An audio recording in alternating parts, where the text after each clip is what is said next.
Hey, good evening, everyone. I just wanted to make a little video uh, just to talk about everything that's going on right now with Iran and Israel. Uh, you know, things that nobody's talking about, but, you know, I don't know. Maybe I'm crazy, but I see it a certain way. And I don't know if anyone out there agrees, but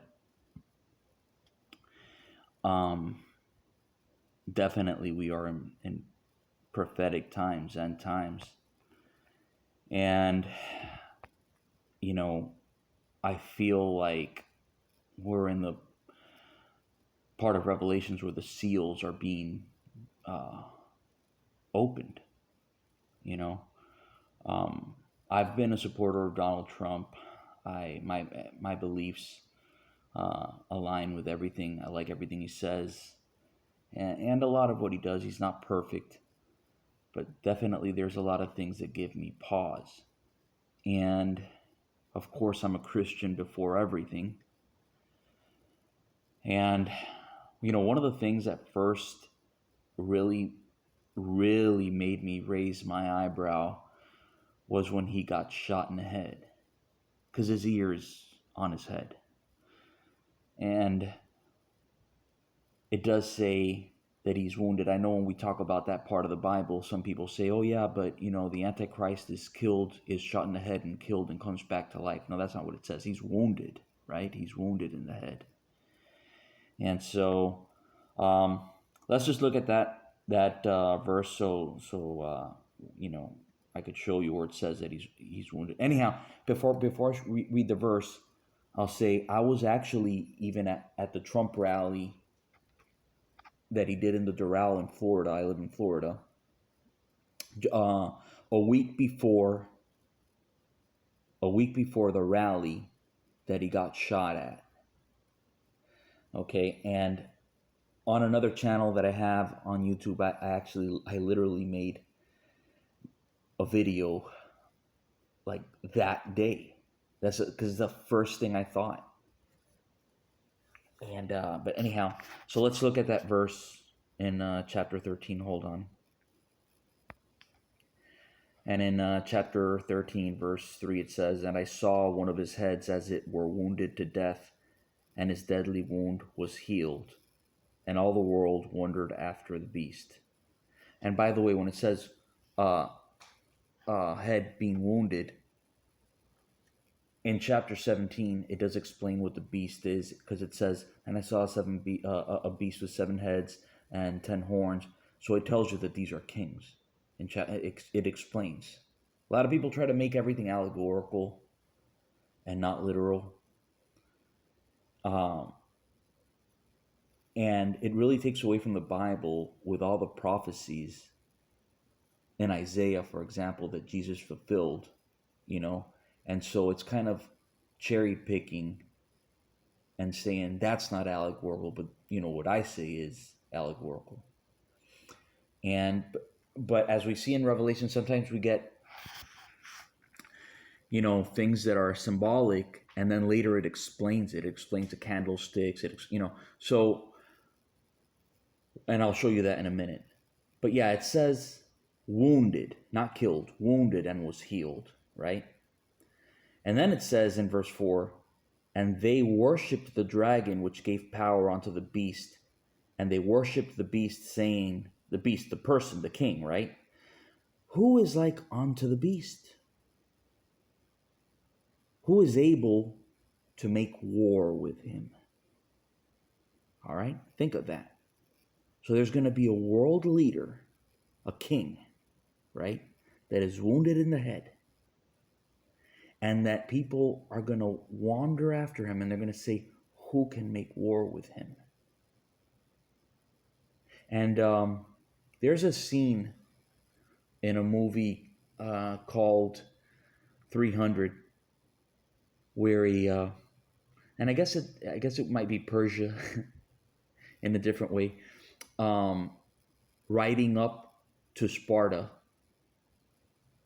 and when he gets there, he pulls out of a bag a chain with a bunch of skulls, with crowns on it. And they were kings that they had conquered. And Donald Trump took out Maduro from Venezuela. He just took out the Ayatollah from Iran. And, he's really dominating. He has at his behest the most powerful military in the history of the world, at his command, right? So who could make war with him? Anyhow, further along, just to reiterate a little more about the being wounded and not killed, it says, and he exercised this, at verse 12, it says, and he exercised this, all the power of the beast before him, so there's another leader after him, and causes the earth and them that which dwell therein to worship the first beast, the one they got, and it says, whose deadly wound was healed. Anyhow, let's go back to the outline. Okay, so in the outline, like I said, it's a timeline where I put all the verses into a timeline. I do believe there's recapitulation, so it's telling the period of the tribulation in different ways, in different chapters, and I've done a video about that part on here. So basically, when John is having this dream, he's worried about, nobody being worthy of opening the seals. But in this part here, it says in chapter 5, I guess around verse 5, it says, and one of the elders said unto me, weep not, behold, the Lion of the tribe of Judah, the root of David, hath prevailed to open the book and to loosen the 7 seals thereof. Right? So Jesus is worthy of opening the seals. And over here in this column is where I have the seals that are just before the tribulation. So Jesus is able to open up the seals. And the last seal, just to show you, the last seal, it says, at chapter 8, verse 1 through 2, it says, and when he had opened the 7th seal, there was silence in heaven about the space of half an hour. And I saw the 7 angels which stood before God, and to them were given 7 trumpets. What trumpets? The trumpets that are sounding over here.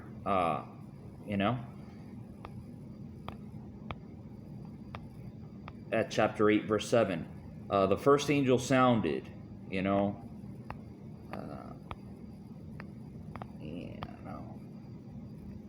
the vials, the trumpets, so that's what we're talking about.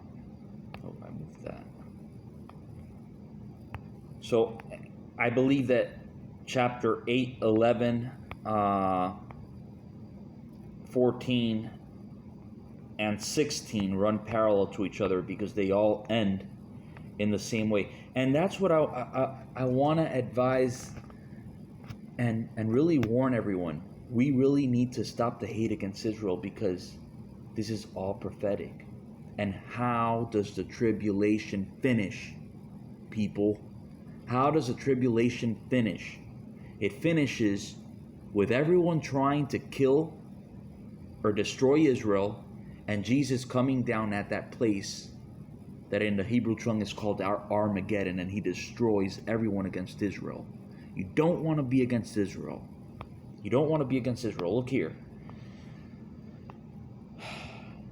Chapter 16, verse 12 through 16, it says, and the 6th angel poured out his vial upon the great river Euphrates, and the water thereof was dried up, that the way of the kings of the east might be prepared. And I saw 3 unclean spirits like frogs come out of the mouth of the dragon, and out of the mouth of the beast, and out of the mouth of the false prophet. For they are spirits of devils, working miracles, which go forth unto the kings of the earth and of the whole world. Anyhow, it ends up following further along. The last couple lines here. And gathered them together into a place called in the Hebrew tongue Armageddon. Remember, that's the sixth angel poured out his vial. So next comes the seventh angel, which is at the end. And the seventh angel poured out his vial into the air, and there came a great voice out of the temple of heaven from the throne, saying, "It is done. It is done." And there was voices and thunders and lightnings, and there was a great earthquake, such as was not since men were upon the earth, so mighty an earthquake and so great. Right? That's literally the end. Jesus comes back. All right. But anyhow, where are we at right now? What do I think? As I told you, the seals, you look right up here,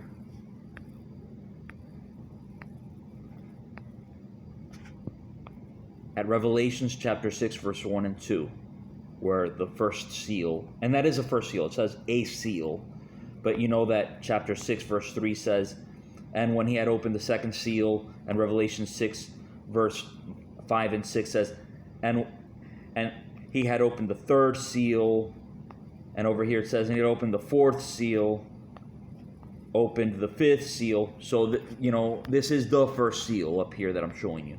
It says, chapter 6, verse 1 and 2, it says, and I saw when the Lamb opened one of the seals, and I heard, as it were, the noise of thunder, one of the four beasts saying, "Come and see." And I saw, and behold, a white horse, and he that sat on him had a bow, that's a weapon, and a crown. So he's a king. A crown was given unto him, and he went forth, conquering and to conquer. So the first seal that opens, that pops everything off, is when he opens this seal, there's a king on a white horse with a bow, and a crown is given unto him, so he's a king, and power is given to him, and he is conquering and to conquer, right? And that's what's happening right now. That's what, I could be wrong, of course, but that's what I believe that is happening right now. And all these bombardments that are happening right now, Iran is going ballistic.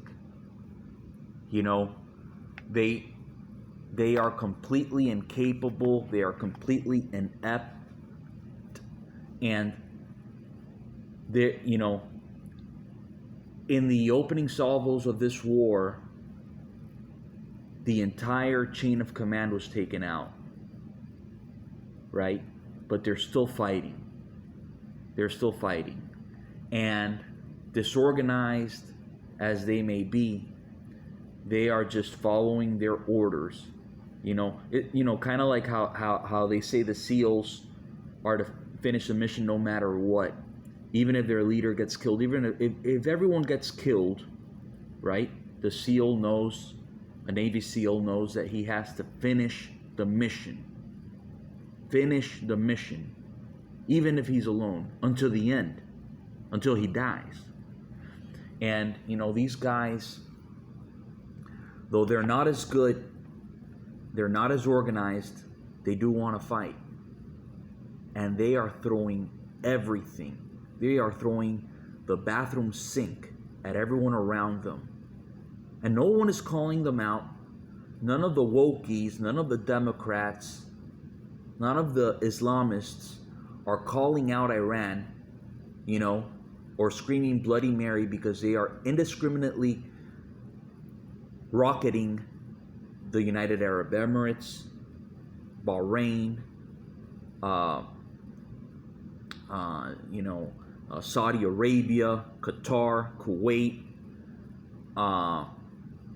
many places, and they're hitting civilian targets. They're not even like, they're just crazy throwing everything they have, all their missiles, all their drones, and they do have a lot of ammo in their magazines still, and they're just trying to just take everyone out because they're mad. They're mad at everyone for not standing with them.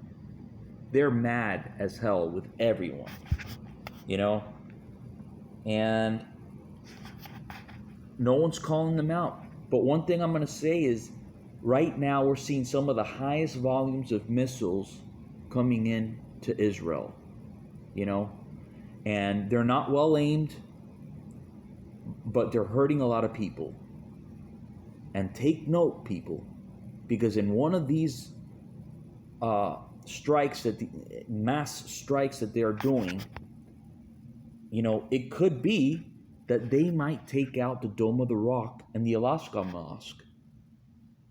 That shouldn't be there in the first place. They shouldn't even be there I don't care what anybody says, they shouldn't be there. Islam has Islamic states, countries that are, I don't care if they call it Islamic states or not, they are Islamic states where any other religion is basically punishable by death. All right? Whether it's officially said or not. Okay? So the entire Middle East is an Islamic state. Saudi Arabia is an Islamic state. Iraq is an Islamic state. Iran is an Islamic state. Turkey is an Islamic state. Jordan is an Islamic state. Syria is an Islamic state. Lebanon is an Islamic state. Kuwait is an Islamic state. United Arab Emirates, Islamic. There are Pakistan, Afghanistan. There are Islamic states all across all of the Middle East. And as if that was not enough, they're trying to make Europe an Islamic state or states. They're trying to make states here in the United States Islamic states. Dearborn, Michigan, Texas. Okay? There is no country in the entire world that is a Jewish state except Israel. That is the only place that they are allowed to be, and they're trying to take that away. So, in all of these strikes that are happening, careful. Because yes, they might take out their own sites, holy sites, the Al-Aqsa Mosque and the Dome of the Rock, that are encroaching on where the Temple Mount is, where the temple should be, or where it's thought that it should be, arguably. It could even be an opportunity that Israel might do it. You never know what's going to happen here. Say Israel took these sites out. Who is to say that it wasn't Iran in the fog of war? So definitely we're in prophetic times. And this is going to end up, and remember that Donald Trump started the Abraham Accords.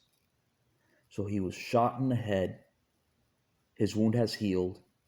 He lives. He is the leader of the free world. He has the most powerful army in the world. Who can make war with him? And he started the Abraham Accords. The Abraham Accords are the agreements that he made. Remember, Donald Trump wrote the book, The Art of the Deal. The Art of the Deal. And he takes pride in it. He wrote a book on making deals. And he said, I'm going to make my legacy. I'm going to make the greatest deal that anyone has ever made. I'm going to bring peace to the Middle East. And of course, the only piece that doesn't fit in the puzzle of the Middle East is Israel. So the entire Abraham Accords are about making special concessions to give benefits, financial benefits in trade and other things to Islamic states so that they can make peace with Israel. That is it.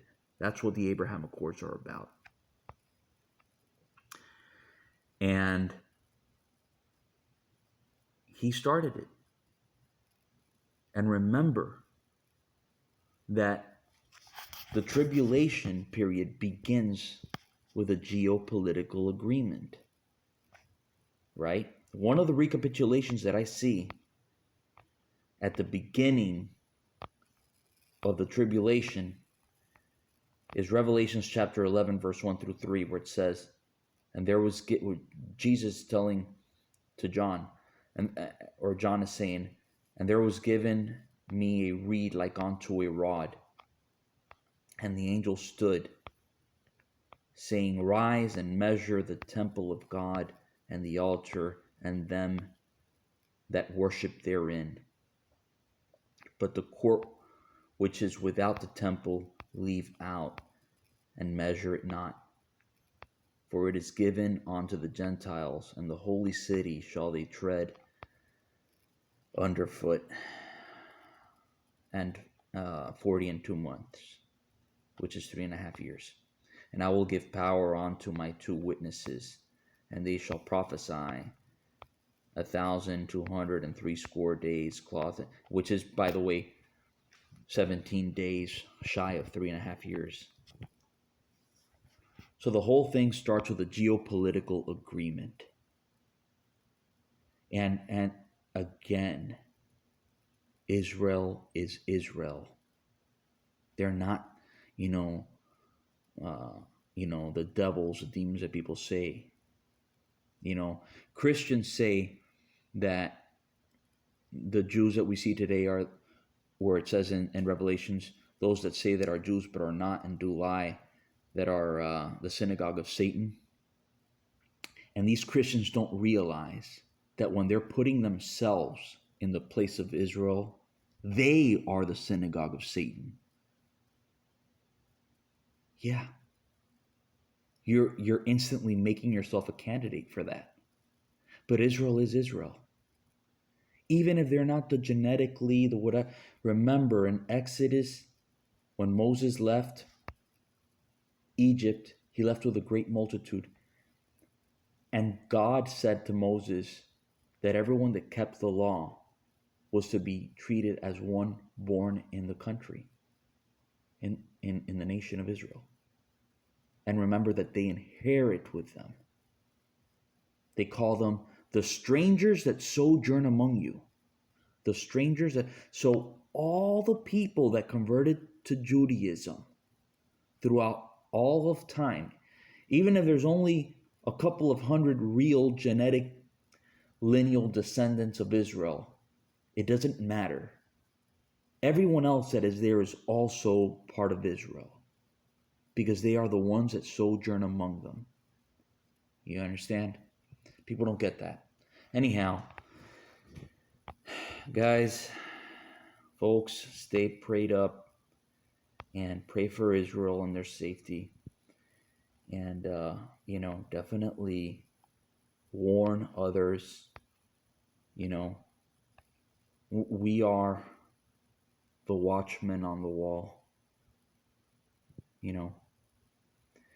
and if you don't warn the people, their blood will be upon your head. So, if you believe this to be true in your heart and you see it coming, let people know. All right, that's all I had to say. That's my rant. Have a good one.